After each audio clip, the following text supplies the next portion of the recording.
Jean Thomas, un homme simple et convivial. Je l'ai rencontré pour la première fois lorsqu'il dédicaçait un livre. À peine ai-je posé les yeux sur lui que j'ai ressenti une étrange émotion, comme si déjà, le contact à peine établi, il allait me pousser à plus d'investigation auprès de ce vieux monsieur. Vieux, il l'est par son âge, mais combien il reste jeune dans son cœur et sa mémoire. Il suffit de lui poser une seule question, et le voici prêt à vous raconter toute une vie. C'est ce que nous allons découvrir à présent par un premier portrait.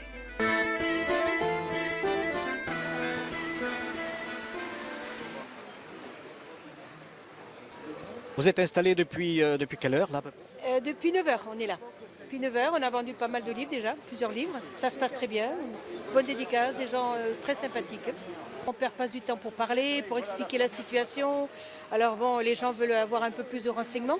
Voilà, mais bon, tout va très bien. Et il est heureux, c'est surtout ça le principal. Heureux, heureux. Et nous sommes placés, franchement, numéro 1 ici.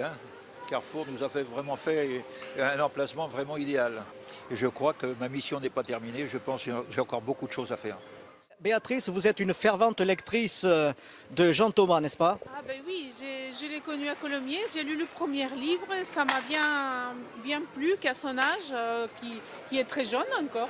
Il a aujourd'hui 85 ans. Il va nous présenter un de ses ouvrages qui s'appelle exactement Exploité à 13 ans en France comme un esclave. Jean Thomas, bonjour. Bonjour Christian. Alors Jean, racontez-nous un petit peu votre parcours. Eh bien, mon enfance, mon adolescence, jusqu'à 20 ans, en Bretagne. Je suis fils d'une famille de 5 enfants. Je me suis trouvé en 1941, à la sortie de l'école. Au lieu de poursuivre mes études au petit séminaire pour faire de moi un prêtre missionnaire, comme 3 de mes copains, eh bien, mon père était dans l'obligation de m'échanger contre 3 ans de loyer impayé. Impossible, bien sûr, de faire autrement. C'était sa seule solution. Alors Jean, Cosette ou bien Jacou le Croquant dans l'incarnation de la misère en France et en littérature, on pourrait aussi ajouter Jean le petit Jean Thomas, à 12 ans, vendu donc par son papa. Oui, c'est comme si j'étais vendu par mon père, bien sûr. Il ne pouvait pas faire autrement, d'ailleurs.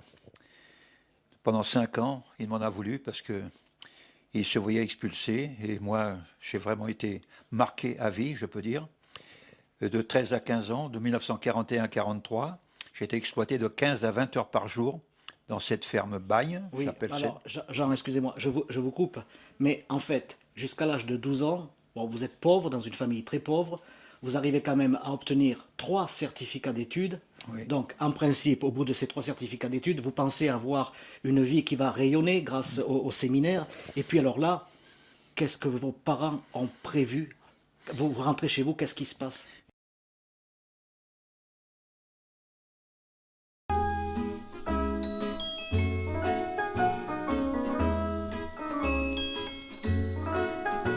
Alors Jean, en fait, vous êtes pris en otage. Hein, un otage quand même conscient et consentant pour pouvoir subvenir à la survie de vos parents. À travers les ronces et les épines et les arbres, je remontais sur le dos des fagots de bois qui étaient plus lourds que moi. Et alors, bien sûr, arrivé à cette fontaine, j'ai rencontré cette Madeleine. Alors, cette petite fille, bien sûr, elle avait 4 ans en 1941. Quand je suis parti, elle avait 6 ans en 1943.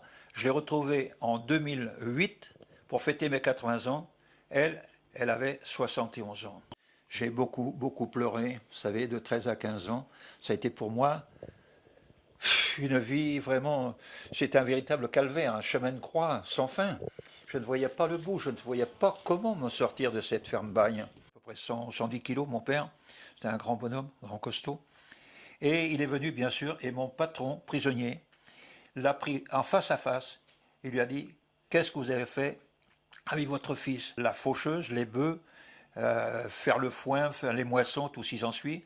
Et on revenait, bien sûr, le soir pour faire la traite des vaches, pour soigner les bestiaux. L'hiver 41, 42, eh bien là, je n'allais pas assez vite, il me regardait, je n'allais pas assez vite, et ça ne lui a pas plu, et il me traitait de feignant tout de suite. Il m'a pris par le fond de la culotte et m'a filé dans le grand bac d'eau gelée, et alors, bien sûr, maintenant, on va te changer maintenant.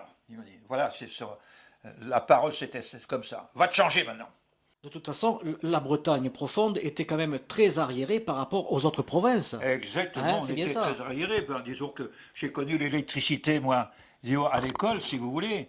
On m'a dit d'allumer la lumière, je ne sais pas ce que c'était. J'ai connu le courant et le téléphone au service militaire. Le train, j'ai connu ça en partant au service militaire en Allemagne. Il faut surtout avoir le courage de réaliser quelque chose. Et je pense que j'ai fait.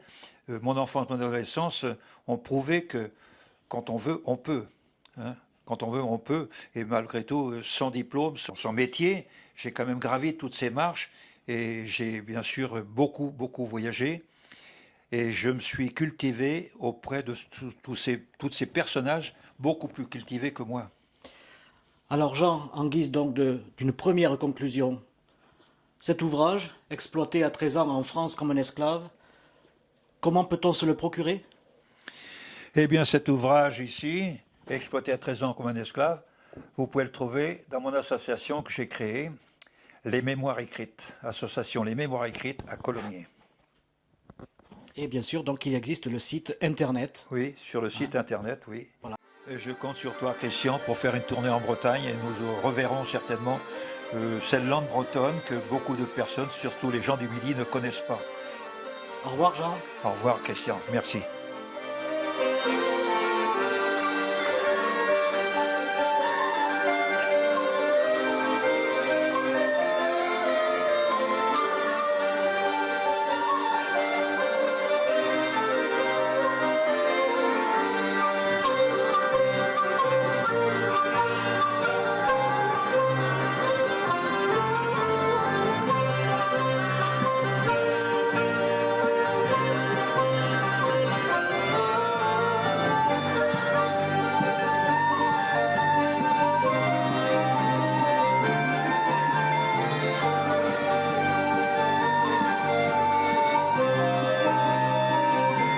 Bien sûr, c'est dommage que je n'ai pas pu exposer mes ouvrages à cette médiathèque. Je proposais de faire une conférence pour tous ces adultes, ces adolescents qui sont dans les lycées, tout ça, qui ne savent pas quoi faire, qui deviennent souvent délinquants.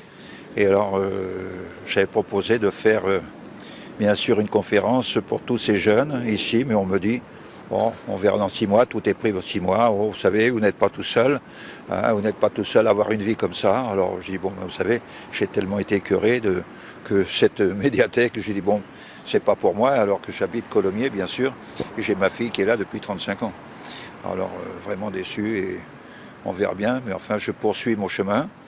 Et avec, bien sûr, la diffusion, l'édition, la diffusion de tous mes bouquins. Il y a quand même 6 bouquins ici que j'ai écrits depuis 7 ans. À raison de 7 heures tous les jours, plus de 13 000 heures sur l'ordinateur. Et ça va surprendre beaucoup de monde. Et alors là, bien sûr, en vue d'un film qui va sortir au printemps avec mon ami, bien sûr, Christian Garcia, un producteur de Colomiers aussi également. Papy, mais dis-moi, comment on devient écrivain? Je suis devenu écrivain, bien sûr, à 85 ans. Papy, j'ai bientôt 11 ans. Dis-moi, est-ce que les enfants de mon âge peuvent lire tes livres? Papy, qu'est-ce que tu faisais à mon âge? Eh bien, à ton âge, ma chérie, j'étais, pendant les vacances, commis charcutier. Papy, ton pays, c'est la Bretagne. Qu'est-ce que ça représente pour toi? Papy, c'est quoi le galop? Tu peux me parler un peu gallo, s'il te plaît? Oui. Tu peux me parler un peu gallo, s'il te plaît? Est-ce que c'était dur à parler, le gallo? Non, ce n'est pas une langue, le gallo. C'est quelques mots qui différencient, parce qu'on parle français et tout en mettant quelques mots spéciaux. Tu vois? Ah oui. Tu vois? J'ai compris. Papy, je t'aime. Merci, monsieur. Donc, merci, et je suis tellement heureux parmi vous. Ah, nous Vous aussi. m'apportez de la tendresse.